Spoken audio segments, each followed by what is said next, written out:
So what's the maximum RPM on this?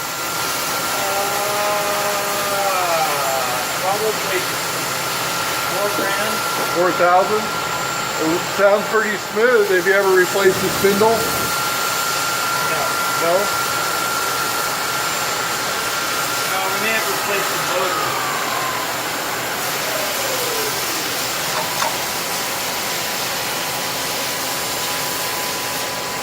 Tool changes are pretty smooth. The tool change, that needs work. Oh, the carousel, the tool changer needs work. The tool change Needs to be fixed.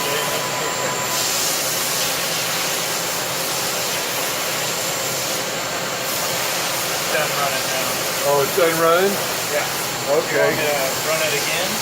So how do you get a tool in there if the carousel needs, the tool changer needs to be fixed? You'll show me that right now? Okay. Okay.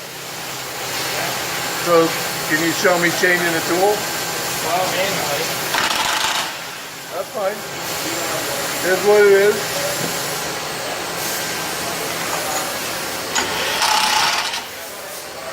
Is that grinding sound? Is it always made? Oh, that's the ratchet up there? The impact wrench? Yeah. Okay. Okay, well that's probably good enough.